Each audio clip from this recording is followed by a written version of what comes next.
дар аввали моҳи августи соли 2026 вазъи гармӣ дар ҷаҳон ҳамоно нигаронкунанда боқӣ мондааст. Дар бисёр минтақаҳои нимкураи шимолӣ мавҷҳои гармии шадид идома дошта ба ҳаёти одамон ва муҳити зист таъсири ҷиддӣ мерасонад. Айни замон Испания, Португалия, Фаронса, Италия, Юнон, Олмон, Маҷористон, Руминия, инчунин қисматҳои ғарбии Иёлоти Муттаҳидаи Амрико ва баъзе кишварҳои Осиёи ҷанубу шарқӣ аз гармии шадид ва хушксолии тӯлонӣ азият мекашанд.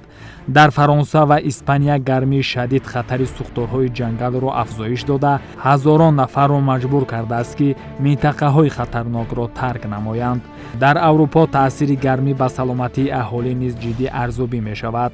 طبق ارزیابی‌های مقامات تندرستی و پژوهشگاه‌های داخلدار در بعضی کشورها شماره فوت‌های وابسته به گرمی نسبت به سال‌های پیشین افزایش یافته است. سال 2026 بسیار منطقه‌های جهان با موج‌های گرمی شدید، خشکسالی و سوختارهای جنگل ادامه یافته ایستاده است.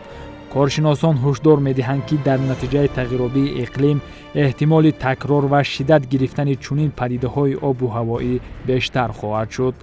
در آسیای مرکزی نیز اولی ماه августи соли 2026 ҳавои хеле гарм ҳукмфармо аст, аммо вазъ дар муқоиса бо кишварҳои ҷануби Аврупо пасттар буда фарқ мекунад.